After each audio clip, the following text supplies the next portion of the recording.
चलिए देखिए अगला क्वेश्चन हम लोग का आ गया कि यह त्रिभुज का इम्पोर्टेंट क्वेश्चन है इस लेसन से। और पढ़ा जाए पहले क्वेश्चन क्या है। एक त्रिभुज ABC की भुजाएं AB और BC तथा माध्यिका AD। तो पहले एक त्रिभुज बना लेते हैं ABC। जैसे बोला जाए क्वेश्चन के हिसाब से एक फिगर हो जाए यहाँ पे A B और C, भुजाएं AB और BC तथा माध्यिका AD। माध्यिका AD है ये ऐसे AD। चलिए ठीक है। एक अन्य त्रिभुज PQR, तो एक दूसरा त्रिभुज ले लीजिए यहाँ पे,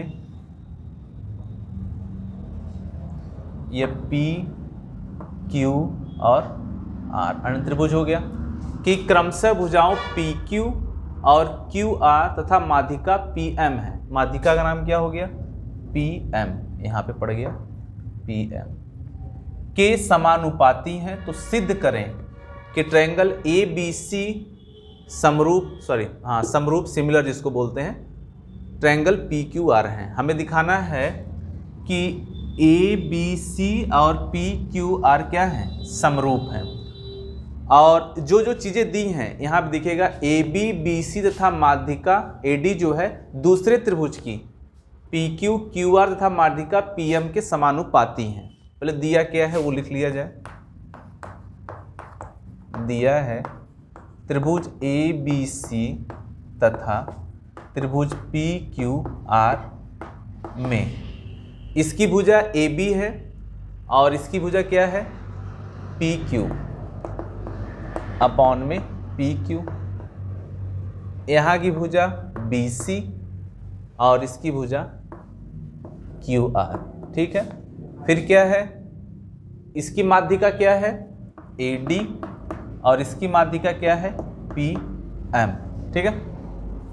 पहले तो क्वेश्चन समझ में आ गया कि हमारे पास ABC और PQR दो त्रिभुज हैं जिसमें AB जो है वह PQ के, BC जो है QR के, AD जो है AM के समानुपाती है। ये हमें इतना चीज़ें दिया हुआ है। ठीक। तो हमें प्रूफ क्या करना है, हमें प्रूफ करना है कि बताओ कि ABC और PQR क्या है, समानुपात हैं। अब यहाँ पे हमें समानुपात के नियम से जितनी भी सर्वसमीकाएं लगती हैं,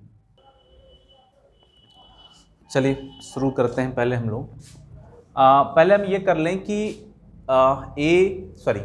PQM और ABD को, इन दोनों त्रिभुज को अगर हम समरूप दिखा दें, अगर ऐसा कर सकते हैं तो इसके करने से पहले हम यहाँ पे ऐसे कर लें कि AB अपॉन में PQ, अगर यहाँ पे 1/2 कर लिया BC और यहाँ पे 1/2 कर लिया QR और AD अपॉन में PM, तो AB अपॉन में PQ 1/2 BC है। देखिए ये BC का आधा बोला है तो हम BD लिख सकते हैं यहाँ पे।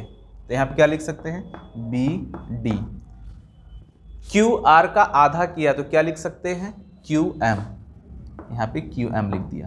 और यहाँ पे AD अपॉन में PM है ही। तो अगर इन दोनों त्रिभुजों की हम बात करते हैं तो देखिए एक भुजा इधर से AB अनुपात PQ हो गया और दूसरा हो गया BD अनुपात QM हो गया। दो चीज तो हमें मिल ही गया है। ठीक है। और क्या मिल गया इधर से AD अपॉन में PM।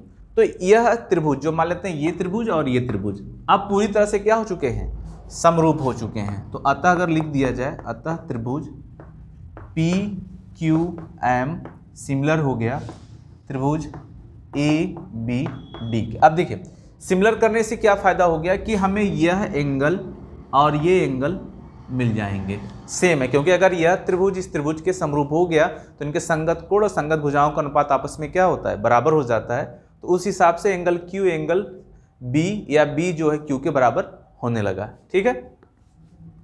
तो अब इसके जब इन दोनों को हमने क्या दिखा दिया, समरूप दिखा दिया, तो इसके बाद लिखेंगे। तो अब इतना लिखने के बाद हम तो लिख ही सकते हैं कि सॉरी पहले यहाँ पे ABC जो है ए बी सी जो है वह किसके इक्वल होगा, पी क्यू आर के, पी क्यू आर के। ठीक है, एक कोण हमने दिखा दिया।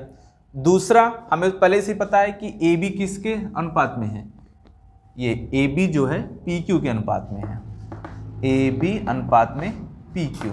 ठीक है, हमें यहाँ पे भी यह भी चीज़ शुरू में ही दिया था कि क्यू सी क्यू आर के बराबर है, यहाँ पे सॉरी ये बी सी जो है क्यू आर के अनुपात में है, तो बी सी कहाँ हो गया, क्यू आर के अनुपात में हो गया। तो हमें पता है कि अगर एक कोण और दो संगत भुजाओं का अगर हमें युग्म मिल जाता है तो यहाँ पे हम त्रिभुजों को क्या दिखा सकते हैं, समरूप दिखा सकते हैं। ठीक है, तो बस आप लिख दीजिएगा कि अतः सिद्ध हुआ त्रिभुज ए बी सी सिमिलर हुआ त्रिभुज पी क्यू आर के। ठीक है, तो ये देखिए कि इंपॉर्टेंट क्वेश्चन रहा। पहले हमने क्या किया कि जो हमें बताया था क्वेश्चन में हमने वो लिख लिया, फिर अपने हिसाब से हमने सोचा कि ये ट्रायंगल और ये ट्रायंगल समरूप दिखा दिया जाए। ठीक है, तो हमने तुरंत क्या कर दिया, बी सी को आधा कर दिया, क्यू आर को आधा करके इसके हिसाब से सेट कर लिया इन दोनों के, आधा और आधा। ठीक, ये होते ही यह दोनों त्रिभुज क्या हो गए, समरूप हो गए। तो समरूप होने के बाद हमें यह पता चल गया कि एंगल बी जो होगा एंगल क्यू के बराबर होगा, यहाँ बराबर कर लिया।